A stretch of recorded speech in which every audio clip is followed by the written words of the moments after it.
নমস্কার।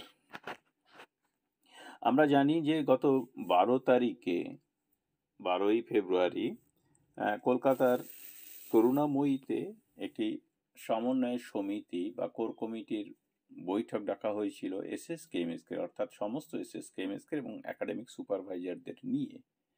তো সেখানেই সিদ্ধান্ত হয়েছিল যে শিক্ষা দপ্তরে একটু ডেপুটেশন দেওয়া হবে এবং অবশ্যই আগামী ৬ই মার্চ কলকাতায় জমায়েত করে আবারও একটি ডেপুটেশন দেওয়া হবে, তার আগে একটি ইন্টিমেশন দেওয়া আর কি। তো সেই মতো আমরা দেখতে পাচ্ছি যে মাদ্রাসা এবং পৌরসভা আলাদা আলাদা জায়গাতে বা ডিপার্টমেন্টে এই ডেপুটেশনের ব্যবস্থা করা হবে, কিন্তু শিক্ষা দপ্তরের অধীন যে এসএসকেএমএসকে রয়েছে তাদের West Bengal এসএসকেএমএসকে teachers and as সমন্বয় সমিতির প্যাডে একটি ডেপুটেশন দেওয়ার ব্যবস্থা করা হয়েছে রাজ্যের প্রিন্সিপাল শিক্ষা দপ্তরের প্রিন্সিপাল সেক্রেটারি এবং প্রজেক্ট অফিসারকে। তো সেই ডেপুটেশনে কি কি দাবি আছে সেটি আপনাদের সামনে আমি এখন পড়ে শোনাবো। তো তার আগে আমি সমস্ত ভিউয়ারদের অনুরোধ করব আপনারা চ্যানেলটিকে একটু সাবস্ক্রাইব করে সঙ্গে থাকবেন এবং বেল আইকনে অল ছুঁয়ে দেবেন যাতে আমার আপলোড করা ভিডিওর নোটিফিকেশন দ্রুত আপনাদের কাছে পৌঁছে যায়। চলুন দেখি এবার দাবিসমূহ কি কি আছে।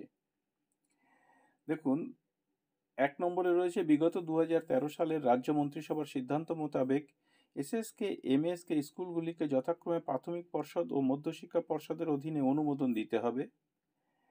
এসএসকে এমএসকে স্কুলগুলিতে অবিলম্বে যেভাবেই হোক শিক্ষক নিয়োগের ব্যবস্থা করতে হবে। ৩. স্কুলগুলিতে কর্মরত অবস্থায় যেসব শিক্ষক শিক্ষিকা মারা গেছে তাদের অবসরকালীন ভাতা প্রদান করতে হবে। ৪ নম্বর, সকল শিক্ষক শিক্ষিকার জন্য যোগদানের তারিখ থেকে ইপিএফ চালুর ব্যবস্থা করতে হবে। ৫ নম্বরে রয়েছে এসএসকের মুখ্য সহায়িকাদের জন্য বরাদ্দকৃত বাড়তি টাকা এবং এমএসকে টিচার ইনচার্জদের জন্য গত ৮-১০-২০২০ তারিখের পঞ্চায়েত দপ্তরের নির্দেশিকা অনুসারে বাড়তি টাকা প্রদান করতে হবে। এখানে বাড়তি টাকা ৩৪০ এবং ১,০০০ টাকা, এখানে উল্লেখ নেই যদিও। ৬ নম্বর, সকল শিক্ষক শিক্ষিকা ও সুপারভাইজারদের জন্য অবসরকালীন ৫ লক্ষ টাকা কার্যকারী করতে হবে। ৭ নম্বরে রয়েছে সমস্ত শিক্ষক শিক্ষিকা ও সুপারভাইজারদের জন্য বেতন বৃদ্ধির ব্যবস্থা করতে হবে এবং ৬৫ বছর বয়স পর্যন্ত সমস্ত রকম সুবিধা প্রদান করতে হবে। ৮ নম্বরে রয়েছে সকল শিক্ষক শিক্ষিকাদের জন্য পেনশন ব্যবস্থা চালু করতে হবে। আর ৯ নম্বরে ১৮/১২/২০১৯ তারিখের শিক্ষা দপ্তরের নির্দেশিকা অনুসারে যেসব শিক্ষক শিক্ষিকা ৬০ অপশন গ্রহণ করেছিল তাদেরকে পার্শ্ব শিক্ষকের ন্যায় সুযোগ সুবিধা দেওয়া হয়নি, অতএব সমস্ত শিক্ষককে ৬৫তে ফিরিয়ে নেওয়ার ব্যবস্থা করতে হবে। ১০ নম্বর, সকল শিক্ষক শিক্ষিকার জন্য দ্রুততার সঙ্গে সার্ভিস বুক চালু করতে হবে। এই যে ১০ দফা দাবি সম্বলিত এই যে ডেপুটেশন, এটি দেয়া হবে। আচ্ছা, এটি করেছেন, কনভেনার রয়েছেন মুকুলেশ রহমান বিশ্বাস, পরিতোষ ঘোষাল এবং অনুপম সান্যাল, যদিও দুজনের সই এখনো হয়নি, সই করে এটি জমা হবে। তো তার আগে দেখে নিই, এটা প্রিন্সিপাল সেক্রেটারি স্কুল এডুকেশন ডিপার্টমেন্টের পক্ষ থেকে বিকাশ ভবনে জমা দেওয়া হবে, আর দেওয়া হবে প্রজেক্ট ডিরেক্টর PBSSM সল্টলেক বিকাশ ভবন, এই দুই জায়গাতে কিন্তু এটি দেওয়া হবে। তো আপনারা দেখলেন